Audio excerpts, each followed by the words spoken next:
C'est le moment d'accueillir les invités de notre seconde table ronde. Comment attirer et retenir les talents de demain?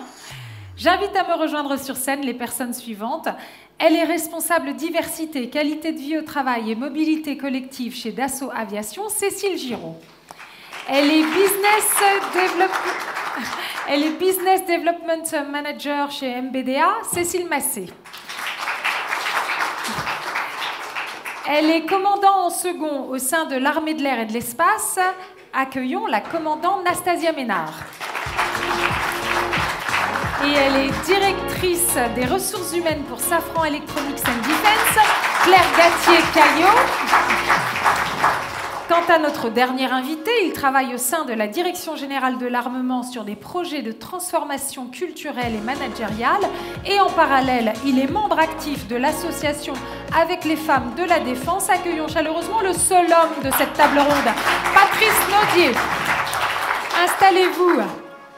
Installez-vous. Grand merci à chacun de vous d'être présent aujourd'hui pour cet événement consacré aux femmes de la défense. Une fois n'est pas coutume, honneur aux hommes. Je commence avec vous, Patrice Naudier, car vous m'offrez la transition parfaite avec la séquence précédente, celle durant laquelle nous avons eu la présentation de la colonelle Valérie.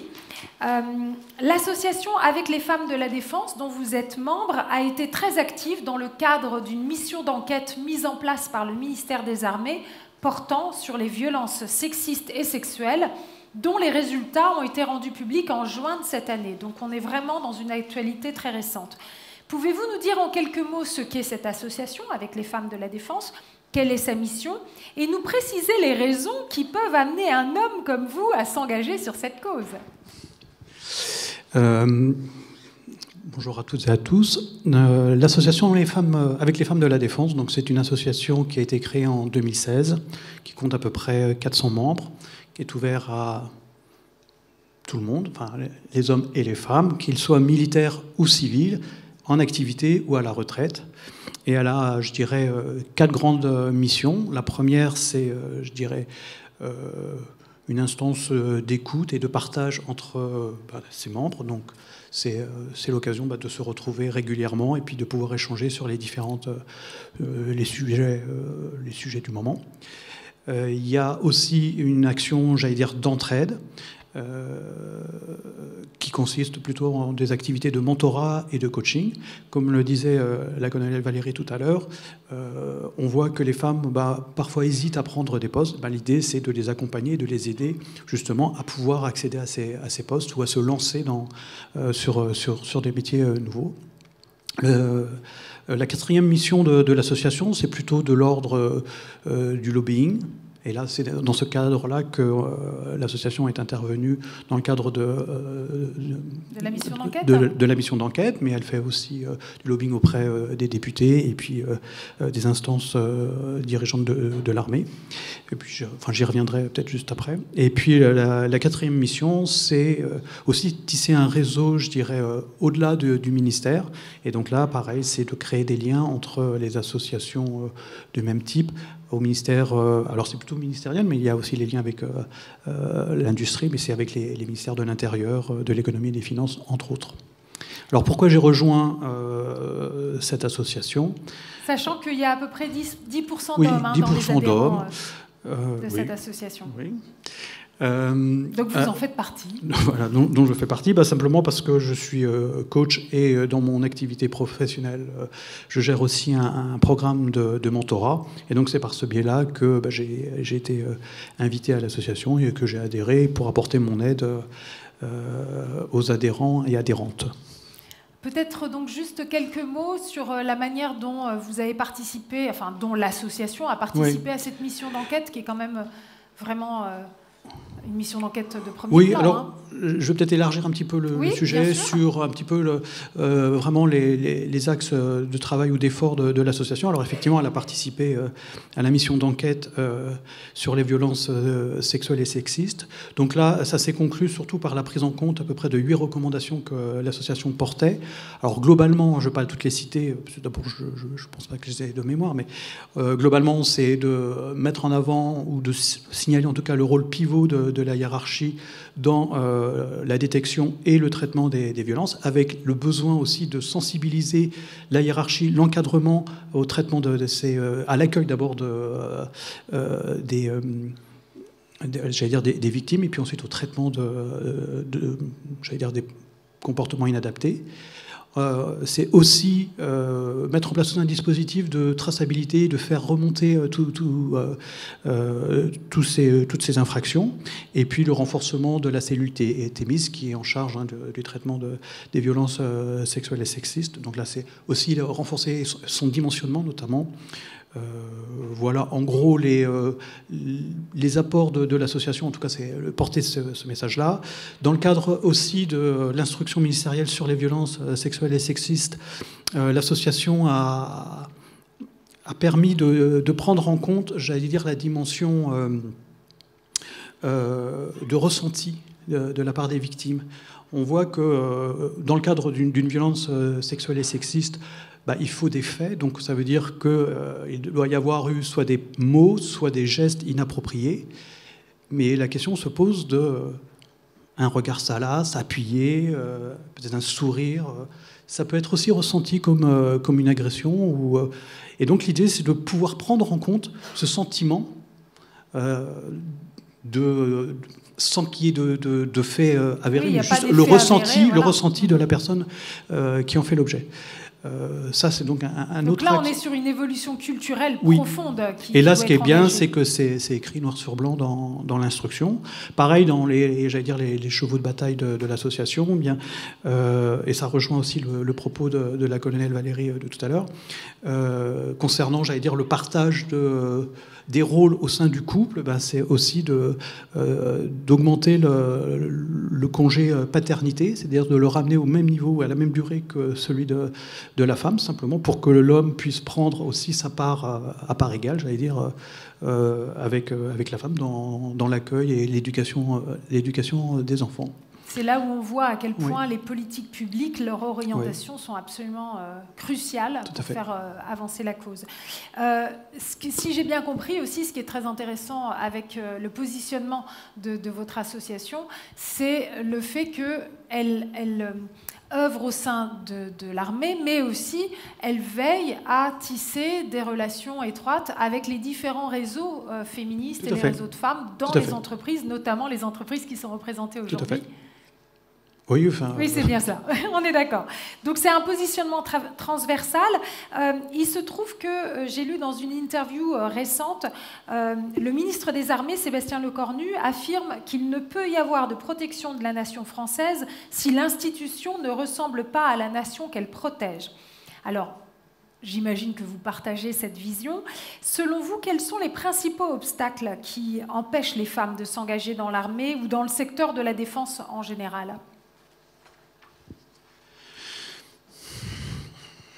Je dirais, essentiellement, ça va être, culturel, sociologique. On l'a vu, les armées, ça reste traditionnellement dans les stéréotypes, des métiers d'hommes. L'armée de terre, c'est l'armée de mêlée, c'est là où il y a la force brutale. La marine, c'est des hommes des équipages qui partent pour longtemps. Oui. Et dans la marine, il y a beaucoup de superstitions. Je sais que on pensait que ça portait malheur d'avoir une femme sur un navire. Et pendant longtemps, la présence de femmes sur un navire était impossible, interdite. Et on voit, pareil, la colonelle Valérie l'a rappelé tout à l'heure. Non, c'est vous, pardon. Il n'y a que depuis très longtemps qu'on embarque des femmes dans les sous-marins. Tout à fait. Donc, c'est pas anodin. Et l'armée de l'air, peut-être qu'elle est plus féminisée parce que c'est une armée plus récente qui a pris son essor plutôt pendant la Première Guerre mondiale. Et on a vu tout à l'heure le rappel qui a été fait, qui s'est développé vraiment dans les années plus récentes. Et donc ça explique peut-être en partie le fait que traditionnellement le métier des armes soit peut-être moins porté, moins encouragé auprès des jeunes femmes, des jeunes femmes, pardon. Pareil, moi je travaille à la Direction Générale de l'Armement, c'est donc un service en charge de l'architecture, enfin, ou de la fabrication des armements de l'armée. C'est une structure sur un modèle de société d'ingénieurs, donc il y a essentiellement des ingénieurs.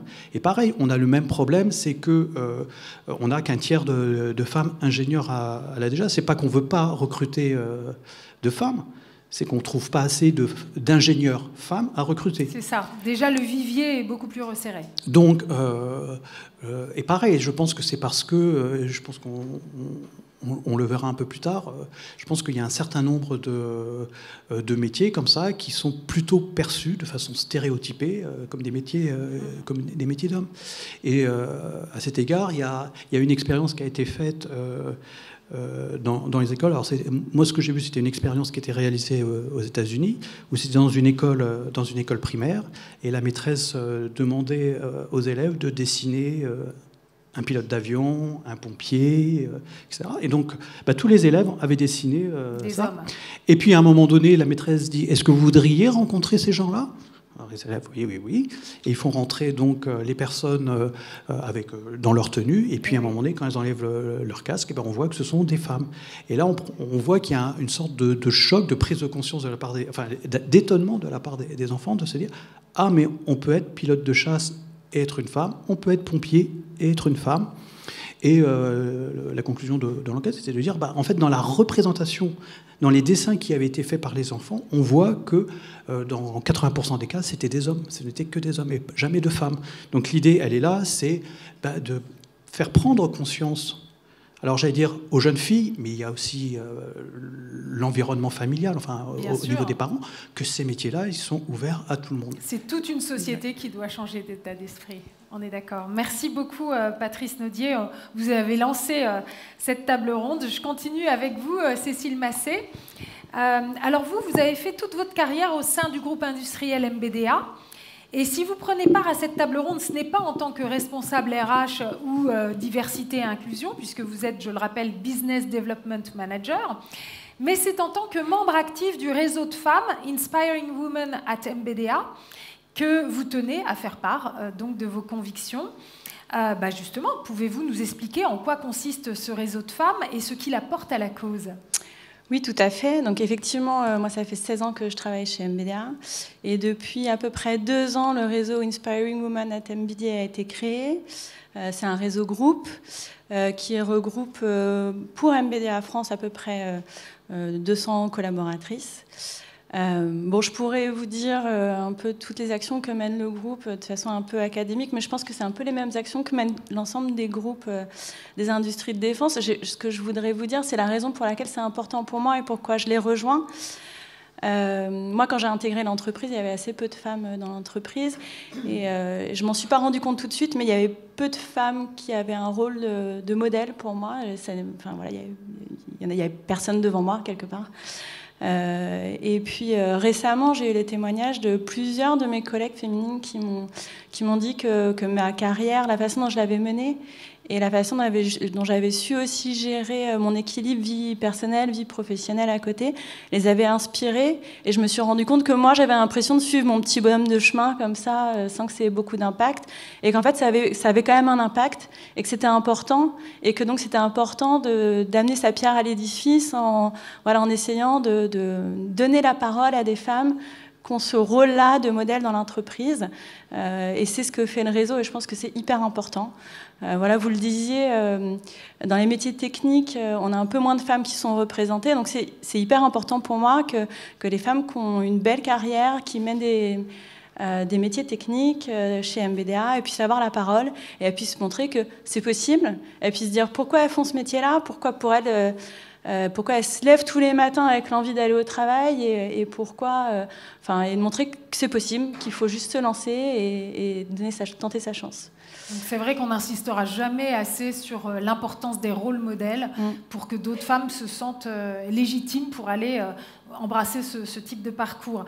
Lorsque vous avez démarré votre carrière chez MBDA, donc ce réseau de femmes n'existait pas encore, Inspiring Women at MBDA, et pourtant, donc, entre 2008 et aujourd'hui, votre évolution de carrière est indéniable. Pouvez-vous nous décrire les étapes clés de ce parcours en insistant sur ce que l'entreprise a su mettre en place pour vous accompagner sur ce chemin de progression ? Oui, je le disais, ça fait 16 ans que je travaille pour MBDA. Et alors, à l'origine, je n'avais pas du tout prévu de travailler dans le milieu de la défense. Moi, j'ai fait une école d'ingénieur en France, avec un double diplôme, un master en Angleterre. Mais voilà, je n'avais pas particulièrement choisi ce secteur. Et finalement, donc, j'ai été embauchée par MBDA. Et en fait, on y trouve des métiers, mais vraiment passionnants. Et c'est un secteur qui a beaucoup de sens parce qu'on contribue à quelque chose de plus grand qui est la défense de notre pays, quelque part. Et ça, c'est hyper satisfaisant tous les matins de se dire que ce qu'on fait, on ne le fait pas pour rien. On le fait pour quelque chose de plus grand. Et donc, ça fait 16 ans, comme vous le disiez, que je suis chez MBDA. Et mon entreprise, elle a su mettre en place plein de dispositifs pour que je puisse évoluer. Je suis entrée donc en tant qu'ingénieur conception mécanique à l'origine.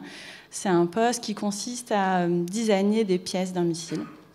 Parce que MBDA, c'est une entreprise qui conçoit et fabrique des missiles. Peut-être que c'est peut-être pas évident pour tout le monde. Oui, tout à fait. Voilà, quand on est une femme et qu'on dit qu'on conçoit des missiles, parfois, au début, j'avais quelques remarques.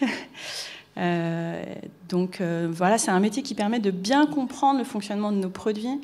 Intellectuellement, c'est très satisfaisant, mais au bout d'un moment, j'ai eu envie de changer. J'ai eu envie d'avoir une vision un peu plus macroscopique des projets de l'entreprise.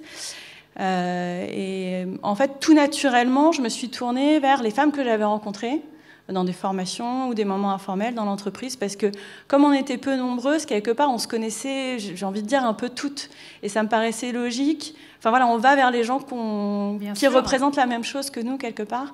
Et ça me paraissait logique de me tourner vers elles pour prendre un peu des informations. Et je pense que c'est quelque chose qui est important, c'est de se dire, c'est pas parce qu'il n'y a pas quelque chose qui existe qu'on peut pas se le créer. Et voilà, se tourner vers quelqu'un pour qu'il nous parle de son travail. Les gens, ils sont toujours super contents de vous raconter ce qu'ils font au travail. N'hésitez pas, c'est une bonne façon de savoir si ce que vous projetez de faire va vous plaire.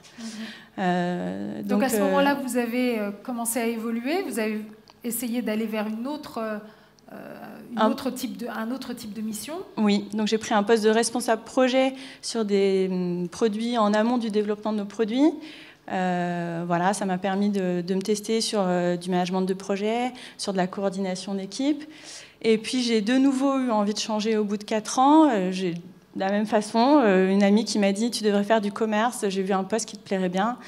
Et là je me suis dit « oulala, je suis ingénieure, le commerce, c'est pas pour moi ». Et puis finalement je me suis un peu renseignée et on m'a tout de suite mis à l'aise. Le manager de l'équipe m'a tout de suite dit non, mais il n'y a pas de raison, il faut essayer, et puis tu risques rien, au pire, tu iras faire autre chose après. Mais oui, ça c'est bien vu, c'est important de le dire. Oui. Donc voilà, j'ai pris un poste de commerce-export, c'est un poste qui consiste à faire le lien entre nos vendeurs export, qui sont toujours à l'étranger, en contact avec nos clients, à faire le lien entre ces gens-là et l'interne de l'entreprise, et puis les accompagner après en négociation de nos contrats. Donc c'est un poste avec des enjeux, on va dire, presque politiques, très intéressants. J'y suis restée 9 ans parce que c'est un poste qui m'a énormément plu, au cours desquels j'ai pris différentes responsabilités. Pendant cette prise de poste, j'ai eu mes 2 enfants, j'ai eu 2 garçons. Et personne ne vous a empêché, alors qu'il y aurait pu avoir ce stéréotype. On m'a jamais rien dit. Une femme, jeune maman, le fait de voyager tout le temps, ça va la freiner. Pas du tout, j'ai jamais entendu ça. Et j'étais même plutôt félicitée. Et d'ailleurs, à chacun de mes retours de congé maternité, j'ai eu une promotion. Donc, faites des enfants. Ouais. Je ne sais pas pourquoi je me suis arrêtée à 2, j'aurais dû en faire un 3e. Non, mais c'est formidable parce que ça montre bien, là, effectivement, que si on est dans un environnement qui vous accompagne vraiment, eh bien, les limites, vraiment, sont repoussées. Et même, surtout, vous y êtes très bien arrivé. Oui. À accomplir ces missions. Et c'était hyper enrichissant. Et je pense que j'apportais vraiment quelque chose. Et d'ailleurs, j'ai pu bénéficier de plein de dispositifs après au cours de ce poste. Il y a des formations sur mesure qui sont dispensées. Moi, j'ai eu la chance de suivre une formation à HEC qui est dimensionnée directement par MBDA avec des professeurs extraordinaires. Et c'était financé par MBDA ? Oui. Oui, parce que ça aussi, c'est déterminant. Oui. J'ai eu la chance incroyable de faire l'école de guerre il y a 3 ans. J'ai été sélectionnée par MBDA pour pouvoir faire l'école de guerre. Ce qui est une école d'excellence, hein, pour le coup. Sophie Adeno, c'était ma collègue de promo. Donc pour vous dire le type de gens qu'on peut rencontrer dans cette formation, c'est des gens qui ont des parcours incroyables. Bon, j'ai pas eu l'occasion de discuter avec elle parce qu'elle a vite dû aller se former. Mais c'est une formation incroyable qui permet d'être au contact de nos officiers français, qui est très immersive. Moi, j'ai pu, grâce à cette formation, monter dans des chars, passer une semaine en mer sur des navires de la Marine nationale. J'ai volé en Rafale. C'est quelque chose que j'aurais jamais pensé faire de toute ma vie. Moi, je suis pas militaire. Extraordinaire. J'ai eu la chance de voler en Rafale. Enfin voilà, c'est une année inoubliable pour moi. C'est une chance qui m'a été donnée par MBDA et je pense que c'est vraiment un point clé de mon parcours professionnel qui m'a ensuite aidé pour le poste que j'occupe maintenant.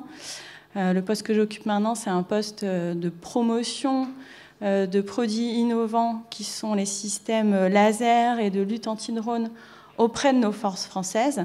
Donc il s'agit d'être auprès des armées, de comprendre quel est leur besoin, de comprendre comment y répondre et de leur présenter nos produits. Ce ne sont pas des produits très phares pour MBDA aujourd'hui. Donc c'est des produits qui sont moins connus aujourd'hui dans le portefeuille du groupe. Donc il y a pas mal d'éducation, c'est pas tout à fait le mot approprié, mais de promotion à faire. Donc voilà, c'est très, très enrichissant. Quand on vous écoute, ça prend une dimension nouvelle, justement après le contexte géopolitique qui vient d'être présenté par la colonelle Valérie. C'est vrai que, on se dit les drones, etc., on en entend parler tous les jours au journal télévisé. Donc justement, le volontarisme du groupe MBDA s'affiche aussi dans une ambition chiffrée, puisque aujourd'hui, il y a 23% de femmes dans le groupe, ce qui est un chiffre proportionnel au pourcentage de femmes dans les écoles d'ingénieurs, donc à partir de ce fameux vivier. L'ambition du groupe, c'est donc de passer de 23% aujourd'hui à 30% d'ici 2030. Donc on voit là que, on se fixe des vrais objectifs. Si vous aviez, Cécile Massé, si vous aviez un mot d'ordre à faire passer aux femmes, en tout cas une recommandation, un conseil, ce serait lequel ? Je pense que j'irais sur le même conseil qui a été donné jusqu'à présent, c'est oser tester ces métiers-là, tester ce domaine de la défense. C'est un domaine vraiment hyper intéressant et vous ne serez pas déçus. En tout cas, quand on vous écoute, on comprend que vous, ça vous comble tous les jours. Je crois qu'on peut applaudir Cécile Massé. Cécile Giraud, je passe la parole à la deuxième Cécile de cette table. Donc Cécile Giraud, vous aussi vous êtes très fidèle à votre entreprise puisque cela fait 40 ans que vous travaillez chez Dassault Aviation. Vous aussi, vous êtes très engagée sur cette cause de la place des femmes, que ce soit en lien avec le label d'Air Emploi Féminisons les métiers de l'aéronautique ou avec l'association Elle Bouge. Alors pour faire la transition avec l'univers de MBDA, en faisant mes recherches, j'ai pu lire que les fabricants de missiles ont réalisé qu'une équipe mixte fonctionne beaucoup mieux et est bien plus réactive qu'une équipe composée de personnes du même genre. Plus que jamais, la diversité des talents doit donc être reconnue comme un puissant levier de réussite. En tant que responsable diversité, qualité de vie au travail et mobilité collective, est-ce que vous aussi, vous faites le même type de constat chez Dassault Aviation, Cécile Giraud ? Oui, après, je crois qu'aujourd'hui, il y a plus vraiment de débat là-dessus. Il y a des tas d'études. Alors évidemment, les études, elles viennent souvent elles commencent toujours à arriver des États-Unis, des pays anglo-saxons.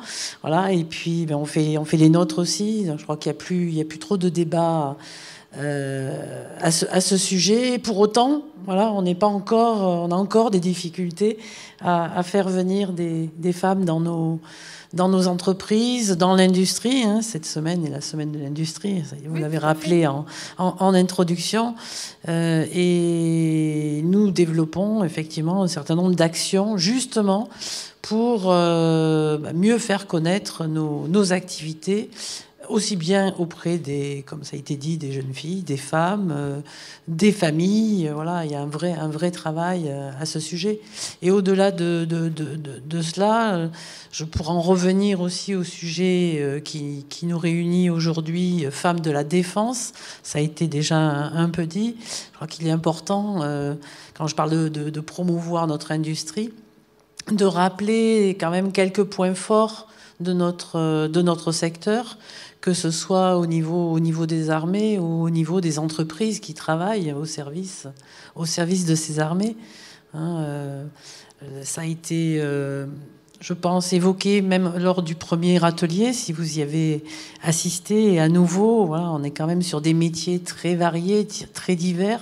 On voit les possibilités de changement de métier dans l'entreprise, parce que finalement, on n'est pas sur une seule activité, hein. On est sur des produits qui font appel un peu à tous les métiers, et notamment des métiers assez passionnants, en tout cas d'un point de vue technique, scientifique. Je parle aussi bien, on pense tout de suite effectivement dans notre secteur au bureau d'études, à l'ingénierie, mais je tiens à le rappeler aussi à la fabrication, hein. On est dans un niveau d'excellence avec, on parle régulièrement de précision au micron, hein, millième de millimètre. Vous imaginez quand même quand il faut aller vérifier, contrôler, donc déjà aller réaliser toutes ces pièces. Voilà, avec quand même beaucoup de réussite vu notre histoire et vu comme nous sommes reconnus au niveau de nos produits aujourd'hui. Donc pour des personnes qui sont curieuses, qui aiment créer, alors on est dans l'innovation, hein, puisqu'on est dans la technique d'excellence. Ça a été, je reviens aussi sur la fabrication, voilà, sur l'aspect structuré, précision, artisanat, ça a été évoqué comme terme. On n'associe pas toujours forcément notre activité à de l'artisanat. Quand on parle de chaînes, en tout cas quand j'en parle moi au niveau de l'aéronautique, c'est vrai que les images que l'on voit à la télé, c'est plutôt les chaînes automobiles, c'est bien aussi, hein, mais on n'est pas du tout dans la même dimension et dans la même relation entre la personne qui travaille sur avion et l'avion, hein. C'est nous les personnes, c'est pas les avions qui bougent entre nos compagnons et nos compagnonnes, mais c'est plutôt l'inverse. Donc il y a une relation au produit.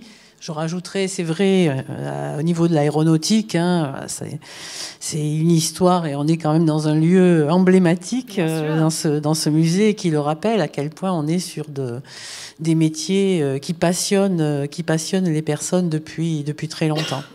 Et au-delà de ce secteur, enfin au-delà de cette spécificité, voilà, que je qualifie un peu, voilà, rapidement d'excellence.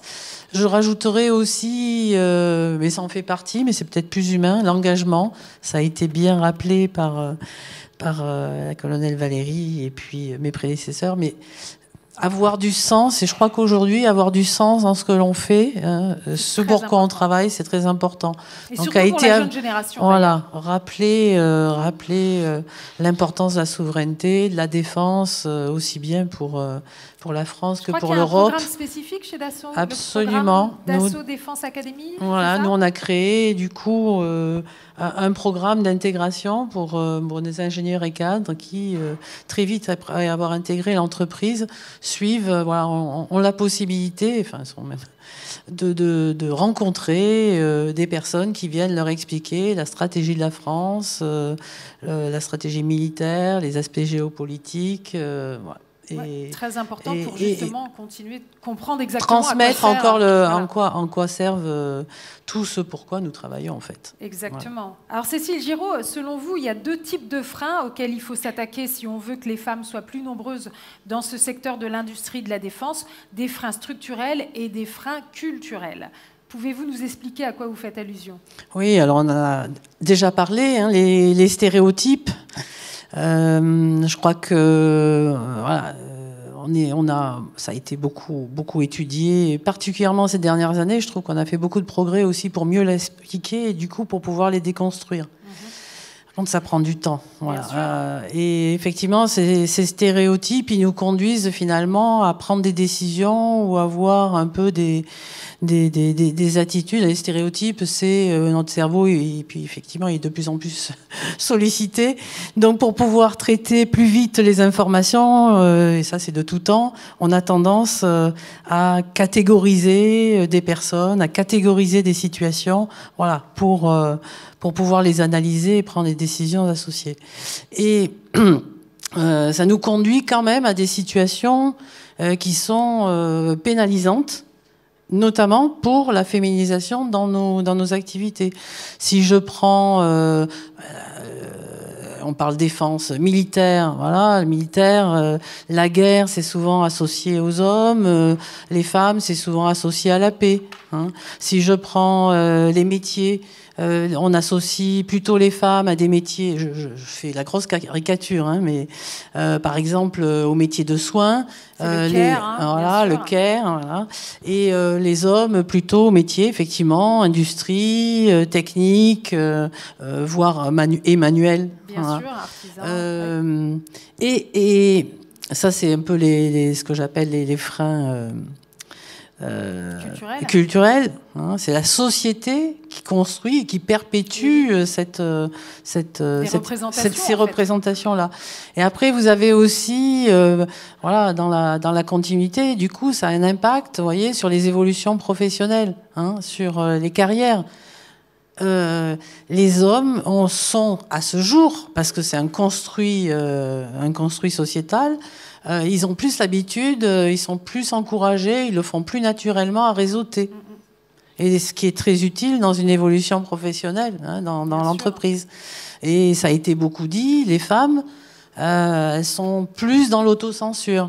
C'est-à-dire, on va attendre vraiment d'avoir 100% des compétences requises pour oser dire qu'on est faite pour le poste avec les responsabilités. C'est d'ailleurs pour ça que ces réseaux de femmes qui sont en train de se mettre en place sont très précieux. Parce que absolument, c'est ce qui a conduit. Voilà, c'est fondamental du coup, effectivement, pour faire changer les choses, parce que déconstruire les stéréotypes, ça prend énormément de temps. Et donc c'est important de créer, voilà, c'est comme il y a le fait qu'il y ait des quotas, ça nous oblige aussi à nous poser des questions.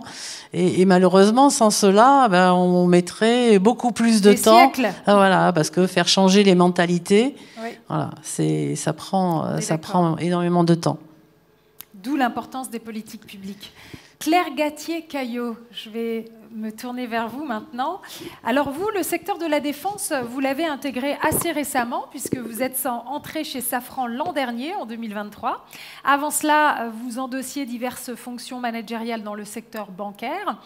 Alors, évidemment, ce qu'on attend de vous aujourd'hui, ce n'est pas carrément un rapport d'étonnement, hein, je vous rassure, mais sans doute que vous gardez un regard finalement assez frais sur le secteur et sur ses problématiques en matière de féminisation. Vous êtes aujourd'hui à la tête des ressources humaines pour Safran Electronics and Defense. Pouvez-vous nous parler de la politique très volontariste du groupe pour sensibiliser les jeunes femmes à ce secteur de la défense et les encourager à s'orienter vers les secteurs industriels et techniques? Je crois que vous vous employez à mettre en œuvre cette sensibilisation dès l'école, mais aussi au niveau des études supérieures. Est-ce que c'est bien cela? Oui, bonjour à tous. Oui, on l'a dit, donc, je ne vais pas le répéter, mais on a un vrai sujet de déconstruire énormément de stéréotypes, de biais, d'images parfois complètement inconscientes. Et c'est vrai dans les familles, dans les écoles, c'est vrai auprès de nos enseignants, à tous les niveaux, que ce soit... Qui sont des citoyens comme les exactement. autres. Exactement. Et c'est vrai aussi dans l'entreprise. Donc, une des convictions, en tout cas, au sein du groupe Safran, c'est que plus on ira tôt parler aux jeunes filles comme aux jeunes garçons, hein, plus on arrivera à ce travail de très longue haleine, mais en tout cas à faire bouger les lignes. La deuxième conviction qu'on a chez Safran, c'est que c'est pas du discours de DRH ou de patron qui marche, c'est quand les hommes et les femmes de l'entreprise, nos collègues, vont à la rencontre de ces jeunes, qu'ils soient enfants ou jeunes adultes, des enseignants pour leur parler de leur métier, de leur quotidien. Et on voit bien quand Cécile parle de sa vie, ça sera forcément plus impactant que quand moi je parle de la vie de mes collègues dans l'entreprise. Et donc on a des centaines de collaborateurs et collaboratrices chez Safran qui se mobilisent chaque année dans le cadre des réseaux d'ambassadeurs écoles pour aller dans les écoles supérieures, dans les événements, dans les forums, mais aussi à travers des associations. On a parlé de Elle Bouge, donc on a aussi des centaines de marraines qui vont parler aux jeunes filles et aux jeunes femmes. Et puis on est aussi présent à travers d'autres types d'organisations comme Ingénieurs pour l'école, comme la Fondation C'est Génial. On utilise en tout cas, avec nos collègues, toutes les options possibles pour aller parler au plus tôt aux jeunes et notamment aux jeunes filles, pour leur donner une vision la plus juste, la plus concrète possible de ce qu'est l'environnement, de ce qu'est le secteur, mais de ce que sont les métiers aussi. Et ça, c'est très important. Ça rejoint un peu l'expérience dont parlait Patrice Naudier, justement vis-à-vis des enfants, même en petite classe, hein, et qui vont découvrir une femme pompier, une femme pilote, etc. Je crois qu'il y a un programme spécifique sur lequel vous aimeriez insister, Engineering Graduate Program. Oui. 2 mots. Et peut-être que, en faisant le lien entre ce que je disais et notre graduate programme, il y a quand même quelque chose qui est très important. Je trouve que ça s'entendait depuis tout à l'heure, c'est qu'il y a à la fois des stéréotypes sur le secteur, et notamment le secteur de la défense, mais aussi sur les métiers. Et donc, il y a effectivement énormément de métiers qui sont des métiers hyper techniques, d'experts, de haute technologie. Il y a aussi tous les autres métiers. Et donc, on a 2 types de stéréotypes à déconstruire. C'est que la défense, d'abord dans l'absolu, c'est quelque chose qui est fait pour les hommes, et qu'à l'intérieur, il n'y a que des métiers qui sont des métiers hyper-tech, qui ne sont faits que pour les hommes. On va retrouver tous les métiers dans le secteur de la défense et dans des entreprises comme les nôtres. Donc la déconstruction, elle se fait à 2 niveaux. Si je reviens sur les métiers techniques, évidemment, on est très dépendant de la réalité dont on parlait tout à l'heure, c'est que il y a moins de jeunes femmes que de jeunes hommes dans les écoles d'ingénieurs, donc elles sont moins nombreuses à être diplômées, elles arrivent moins nombreuses sur le marché du travail, on a plus de difficultés à les recruter. Donc on pourrait s'arrêter là et se dire c'est comme ça. Et tant qu'on n'aura pas parlé assez tôt aux jeunes filles, ce sera comme ça. On a un graduate programme, un engineering graduate programme qui est un parcours de formation de 18 mois accéléré qui permet à nos jeunes ingénieurs de rentrer dans l'entreprise et de découvrir très vite un grand nombre de secteurs. Évidemment, naturellement, on a moins de candidats féminins que de candidats masculins. On a fait un choix, c'est juste une illustration, hein, mais on a fait un choix très proactif de dire il y aura autant de jeunes femmes que de jeunes hommes dans ce graduate programme. Point barre. Ça ne veut pas dire que c'est facile, mais c'est le choix qu'on a fait. Et ça veut dire que déjà, on rentre avec des jeunes ingénieurs qui vont démarrer des carrières accélérées parce que ce sont des collaborateurs avec beaucoup de potentiel, et on a autant de jeunes femmes que de jeunes hommes. Donc ça n'est qu'une illustration, parce qu'une des particularités quand même de ce sujet, c'est qu'il n'y a pas de formule magique, et que la seule manière de faire avancer les choses, c'est de multiplier toutes les initiatives possibles. Et c'est ça qu'on a quand même un peu dans le cadre des plans mixité qui viennent se servir des quotas, quelle que soit la vie qu'on a, du travail sur les stéréotypes ou des actions de ce type-là en termes de recrutement. C'est cette combinaison d'initiatives qui peut faire la différence et qui est commune à toutes vos industries, toutes vos sociétés ou l'armée. Vous voulez réagir, Patrice ? Oui, merci. 2 points. Quand on recrute moins au départ, donc la masse critique n'est pas atteinte, et donc ça veut dire que plus on monte dans la hiérarchie, moins il y a de femmes. Donc en fait, plus on va élargir le recrutement à la base aux femmes, plus on va les retrouver dans les postes de direction. Et c'est vrai que là on est très content parce qu'on a eu enfin une femme 5 étoiles dans les armées. Il était temps. Il était temps. Mais il ne faut pas s'arrêter à ça. Et donc, ce qui est important, c'est qu'on puisse retrouver davantage de femmes dans les postes de direction. Enclencher un cercle vertueux. Et puis, aussi, le rôle des réseaux, c'est aussi de bousculer un petit peu l'institution pour déconstruire les stéréotypes. Parce que moi, j'ai déjà entendu plusieurs fois. Ah ouais, non, mais moi, le problème des femmes, c'est pas un sujet. Moi, je suis à l'aise par rapport à ça. Eh ben ouais, mais montre-le, dis-le, sois présent. Ça suffit parce pas. Parce que si j'allais dire, l'institution s'implique un peu en termes d'image, on construit un modèle, un stéréotype, un autre stéréotype, un stéréotype où les femmes, on leur dit, vous pouvez accéder à tous les emplois que comme vous voulez. Si c'était si simple. Donc l'idée, c'est pas juste de déconstruire, c'est aussi construire. À la base. Très bien vu, très bien vu. Alors justement, je continue avec vous, Claire Gatier-Caillot, dans la continuité de ce qu'on est en train de se dire. Le groupe Safran a mis en place un plan global de mixité, ainsi que des réseaux de femmes, et le réseau féminin de Safran Electronics and Defense s'appelle le Cercle d'Athéna. Alors, ce plan de mixité et ces réseaux font-ils vraiment la différence? Est-ce que ça marche? Je crois que c'est ce que je dis. Je ne sais pas si ça fait la différence. En tout cas, c'est ce qu'on disait à l'instant. On n'a pas le choix. C'est-à-dire que certaines choses marchent très vite. On a des résultats très rapides. D'autres auront des résultats ou apporteront leurs fruits de manière beaucoup plus, plus long terme. Mais en tout cas, ça répond à une conviction qui est qu'il faut qu'on agisse si on veut continuer à attirer, comme vous le dites très tôt, des jeunes femmes et à leur donner envie de rester dans nos entreprises, dans nos organisations pour y faire carrière. Peut-être un mot sur les réseaux, parce qu'on en a beaucoup parlé, Cécile le disait très bien. C'est pour nous un élément vraiment très structurant et qui a toute sa place dans un plan global de mixité. De tout temps, et on s'en rend compte, alors ça dépend des organisations, mais les femmes, elles ont envie et elles ont besoin d'échanger, de se challenger, de partager leurs doutes, etc. Et c'est pas toujours facile de le faire dans des environnements très masculins. Donc les réseaux, elles ont ce premier objectif ou ce premier atout pour elles. Au sein du groupe, on a plusieurs types de réseaux depuis très longtemps. Et en fait, on n'a pas fait le choix d'avoir un seul réseau qui supervise l'ensemble des initiatives, mais bien de laisser s'élever, naître des initiatives partout, parce qu'en fonction des zones géographiques, en fonction des typologies de métiers aussi ou d'activités, on n'a pas forcément les mêmes besoins. Mais je reviendrai juste sur le réseau, par exemple, de Safran Electronics and Defense, il a juste 1 an, et on est déjà le cercle d'Athéna, et on est déjà à près de 200 membres, donc on voit bien que ça répond à la fois une envie ou un besoin. Et il y a quelques initiatives qui sont mises en place ou qui vont être mises en place, qui sont clés, je pense, pour accompagner nos femmes, des plus jeunes aux plus expérimentées. Il y a notamment la volonté d'avoir une marraine pour chacune de nos jeunes recrues, parce que parfois, quand on arrive dans une équipe où il n'y a que des messieurs, finalement, d'avoir de suite un repère, Cécile le disait très bien, ça peut être utile, de pouvoir faire partager des expériences, des parcours de rôle modèle. Cette capacité à se projeter est aussi hyper important. Et bien sûr, travailler sur tous les sujets de développement personnel, de confiance en soi, etc. Donc, est-ce que ça fait la différence ? Je ne sais pas, on verra. En revanche, on est convaincu qu'on n'a pas le choix et que ça a quand même beaucoup de valeur. Il faut être proactif. Alors, pour réussir à mettre en place des actions efficaces en faveur des femmes, il faut aussi avoir une connaissance très fine de leur mode de fonctionnement, de leurs réactions, de leur comportement.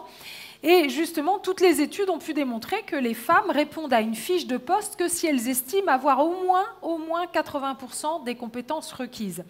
Est-ce que ce genre d'informations, vous en tenez compte chez Safran? Et peut-être que d'autres voudront réagir.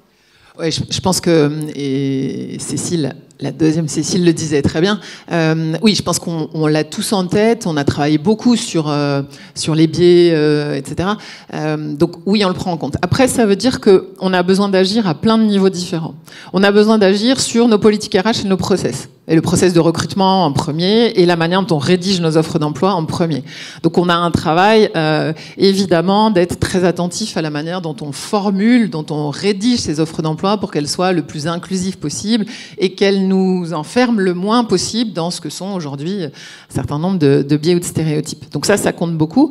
Mais ça veut dire que, au-delà des politiques RH ou des process, il faut qu'on travaille de manière continue et auprès de tous sur les biais inconscients et les stéréotypes. Donc d'abord avec les équipes de recruteurs ou d'acteurs RH ou de managers qui sont les premiers finalement à agir sur ces sujets-là, mais aussi auprès de tous les collaborateurs. Sur ces biais et ces stéréotypes, si on ne parle pas à tous les collaborateurs, on va se retrouver à un moment où peut-être qu'on sera capable de recruter mieux, mais qu'à l'intérieur des équipes, on va continuer à avoir des hommes et des femmes qui finalement vivent au quotidien avec ces biais-là. Donc l'idée, c'est vraiment d'aller chercher tout le monde. Et comme vous le disiez, le rôle des hommes dans cette réflexion autour de la mixité et de l'égalité pro est hyper important, oui. Vraiment très important. Puisque bien sûr, moi je crois que c'est important qu'on se le dise aussi, le sujet, et notamment le sujet des réseaux de femmes, c'est pas du tout d'opposer les hommes aux femmes. Et il y a eu un moment probablement où historiquement on était très comment est-ce que nous, femmes, on arrive à faire notre place, etc. Or là, le sujet, c'est comment est-ce qu'ensemble on construit un environnement inclusif qui permet à l'ensemble des parties finalement d'y trouver ou de regarder ce qui est l'objectif plus grand de performance, d'innovation, etc. Donc ça, c'est important. Pouvoir collaborer.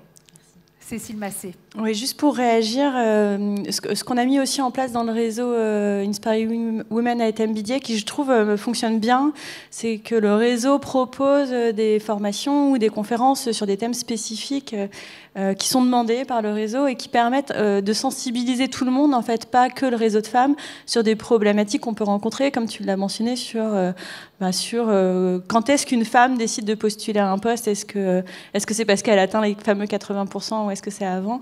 Et on a eu une conférence il n'y a pas très longtemps sur le syndrome de l'imposteur qui a été vraiment très intéressante. Et breaking news, ce n'est pas un syndrome dédié aux femmes.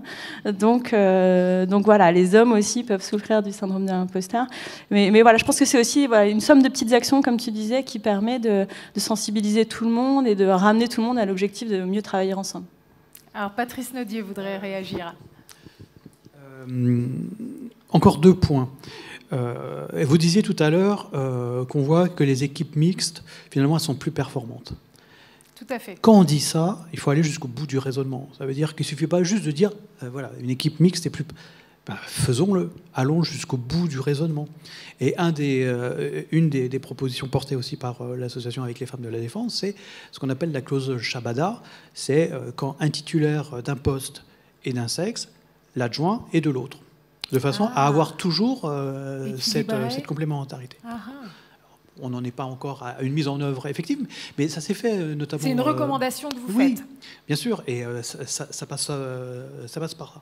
Et une fois qu'on s'est dit aussi que les équipes mixtes sont plus performantes, on se dit, si on va jusqu'au bout du raisonnement, et c'est en ça où la contribution des hommes est aussi importante que celle des femmes, c'est finalement on a un projet d'organisation, et donc finalement c'est tout le monde qui doit œuvrer pour se dire, ayons des équipes mixtes pour être plus performants. Et donc ça ne devient plus qu'un seul problème de revendication féministe ou ce genre de choses. Non, c'est un problème de performance pour l'ensemble de l'organisation. Et ça doit être porté par tout le monde. Ouais, c'est très intéressant. Ouais. Je vais passer la parole au commandant Nastasia Ménard. Alors vous êtes pilote et vous êtes commandant en second de l'escadron de transport 41, dit Verdun, de la base de Villacoublay. La mission de cette base, c'est le transport de personnalités et d'autorités. Et en préparant cette table ronde, nous avons pu faire émerger une situation particulièrement paradoxale. En effet, au sein de l'armée française, c'est l'armée de l'air et de l'espace qui est l'armée la plus féminisée. Je rappelle les chiffres. L'armée française compte en moyenne 17% de femmes, alors qu'au sein de l'armée de l'air, on en décompte 25%. Comme toujours, plus on monte en grade, moins les femmes sont présentes. Vous faites donc partie des rares femmes occupant un poste de commandement. Et malgré ce taux de féminisation exceptionnel de l'armée de l'air, vous avez sous vos ordres une équipe entièrement masculine.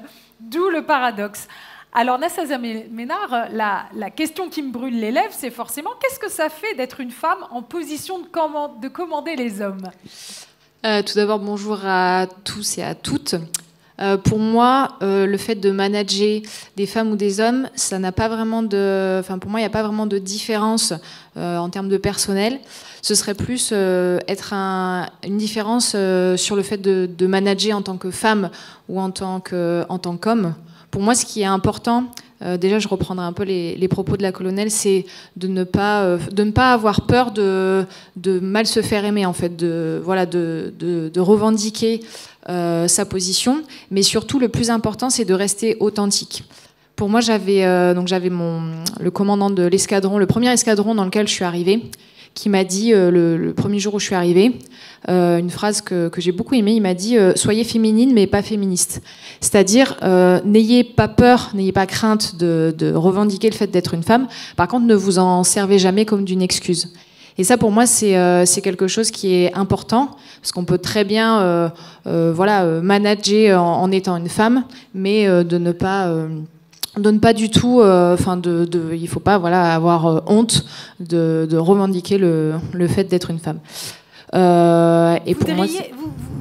Vous pensez qu'il n'y a pas de style de management féminin ou masculin, c'est ça que vous voulez dire aussi? Alors si, par contre, pour moi, il y a quand même une différence, et justement, la richesse, c'est là, en fait. C'est de revendiquer le fait de ne pas vouloir masculiniser, en fait, son management, de se dire, voilà, je suis une femme et je manage comme comme je l'entends. Donc il y a une différence et c'est justement là toute la richesse parce qu'on fait pas moins bien ni mieux notre travail, c'est juste quelque chose de différent en fait. Et c'est là toute la richesse. Et d'ailleurs il y a une phrase, un vieil adage qu'on dit souvent dans l'armée avec lequel je suis pas forcément d'accord. On dit dans l'armée il y a pas de sexe. Bah justement en fait, il y a des femmes, il y a des hommes avec leurs particularités et avec leur style différent, et c'est ça justement qui fait toute la richesse et qui fait que tout le monde est assez complémentaire et ça fait quelque chose d'assez synergique au final.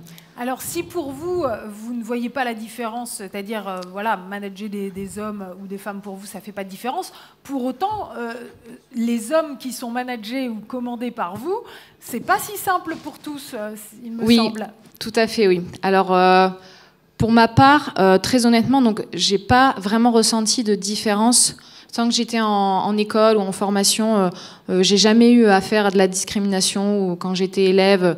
Et finalement, c'est à partir du moment où on commence à prendre des postes à responsabilité, où on sent, alors des fois c'est de manière presque imperceptible, et je pense que c'est même malgré eux, parce que c'est quelque chose qui est culturel, enfin, on l'a déjà beaucoup évoqué, c'est quelque chose qui est vraiment ancré.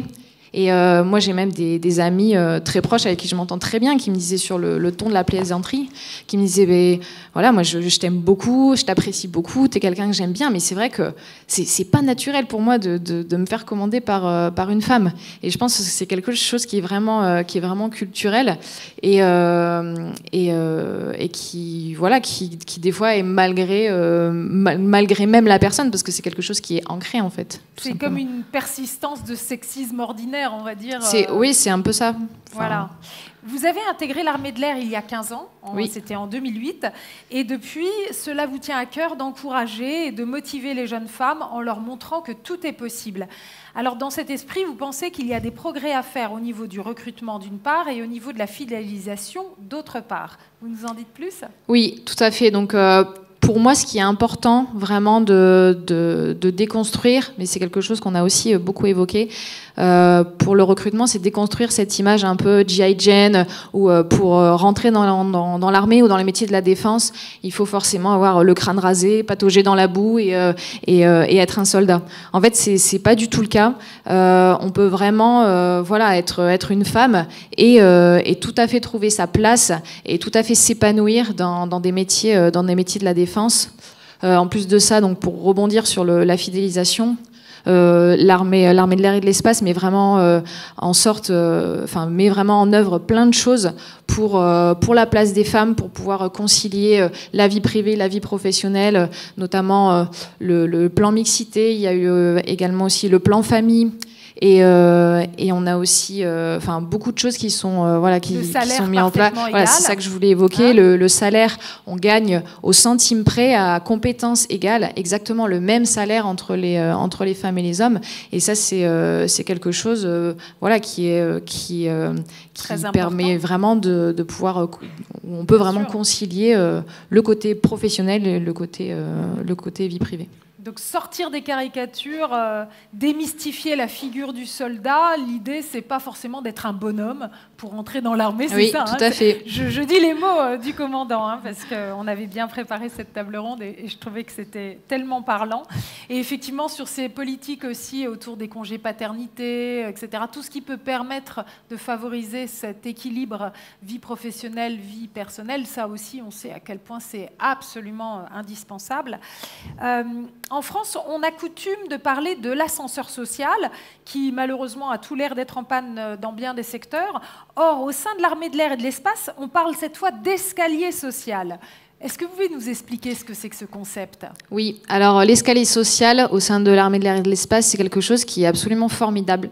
C'est-à-dire que, quelle que soit votre origine sociale ou alors votre niveau d'études, vous pouvez vraiment avoir un parcours qui est hyper personnalisé. Moi, autour de moi, j'ai des collègues qui ont des parcours absolument fabuleux, qui ont commencé comme sous-officiers fusiliers commando, qui ont fini pilote de chasse. Ou encore, vous avez cette possibilité de pouvoir commencer soit militaire technicien de l'air ou sous-officier et suivre des formations internes, faire des recrutements internes avec des formations qui sont entièrement rémunérées. Moi, pour parler de mon cas personnel, donc aujourd'hui je suis commandant, pilote dans l'armée de l'air. Et je n'ai jamais dépensé, enfin mes parents n'ont pas déboursé le moindre centime pour mes études. Tout a été entièrement financé par l'armée de l'air et de l'espace, que ce soit au niveau de l'école, même mes classes prépa, parce que j'étais en classe prépa militaire.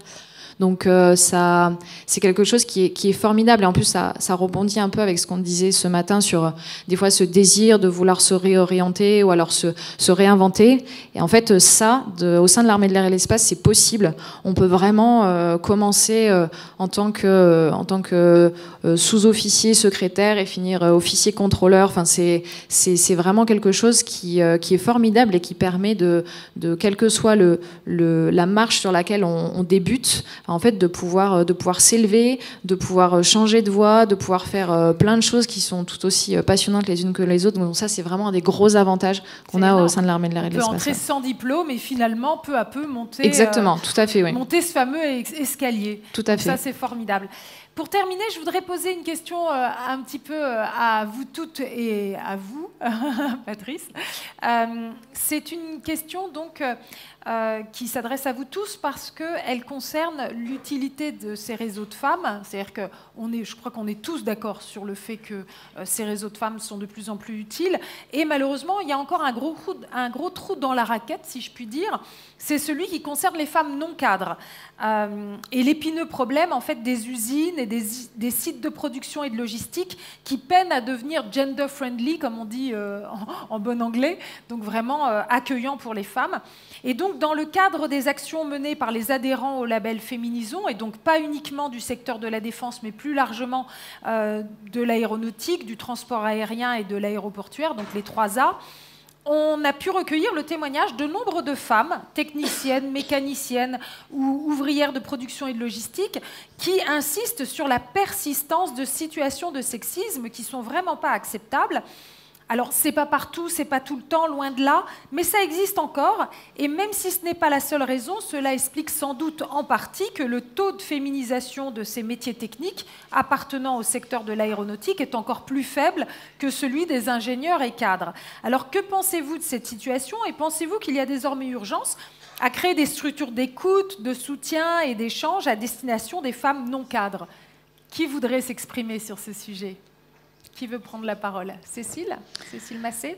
Oui, alors nous, le réseau qu'on a créé, il ne s'adresse pas seulement aux femmes cadres de l'entreprise. Pour MBDA, c'est le réseau concerne toutes les femmes, de MBDA Group même. Donc on a des entités en Angleterre, en Italie, en Allemagne et en Espagne. Mais pour MBDA France, il y a aussi des techniciennes, aussi des ouvrières. Et je pense qu'il y a un message très fort qui a été passé par notre PDG en début d'année.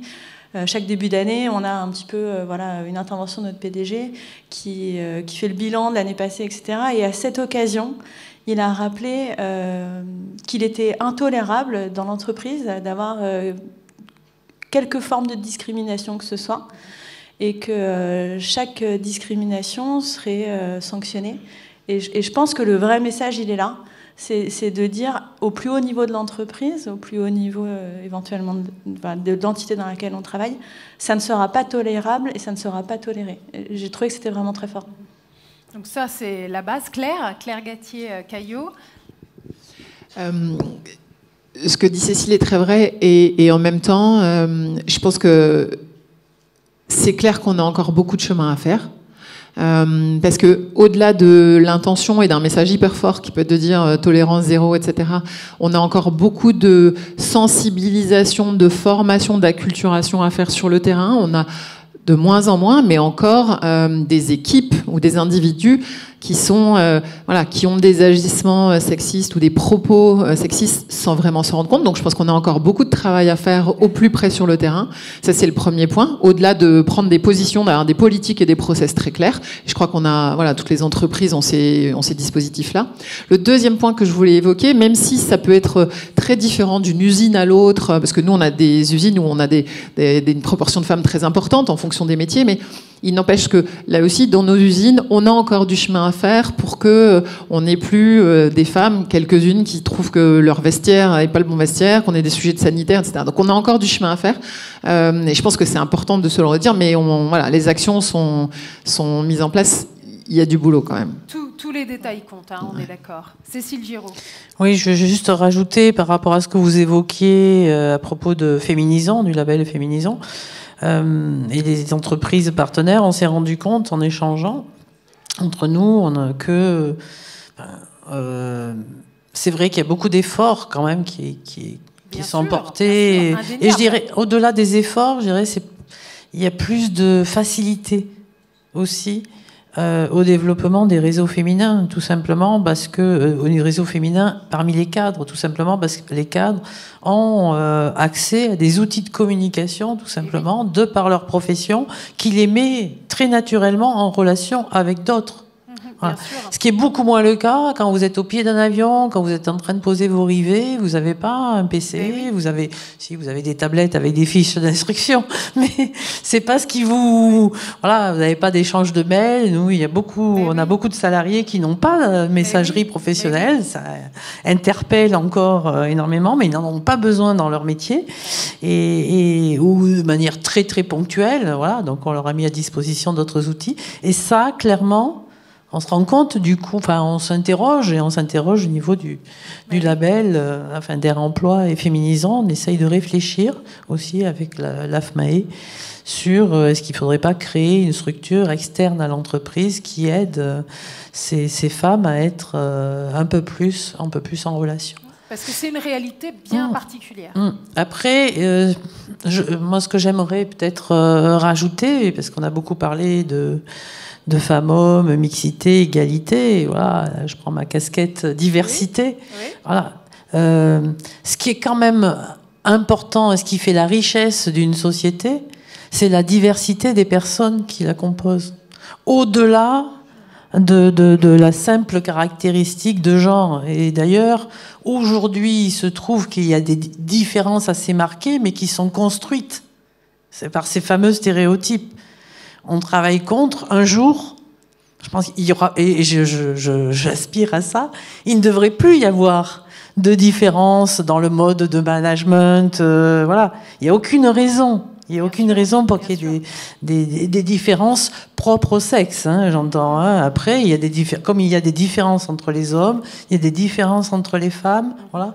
Mais la diversité, c'est beaucoup plus large. C'est beaucoup plus large que ça. C'est d'avoir, pour que toute personne de la société puisse avoir sa place dans nos entreprises. Et là aussi, on a un effort, on a des efforts à faire. Et c'est comme ça qu'on aura, je pense, vraiment de plus en plus de performances, en étant beaucoup plus le reflet de la société, en réussissant à faire travailler ensemble des gens qui vont avoir des points de vue un peu différents, avec quand même plus riche. On met un degré d'ambition, la barre très très haute. On l'a compris, la prise de conscience concernant la place des femmes dans le secteur de la défense progresse. Sur le terrain, les actions se démultiplient, cela commence à porter ses fruits, mais on est encore loin du compte. Il ne faut rien lâcher. Et je crois que sur ce dernier point, on peut compter sur nos intervenants, que je vous demande d'applaudir. Merci beaucoup. Merci.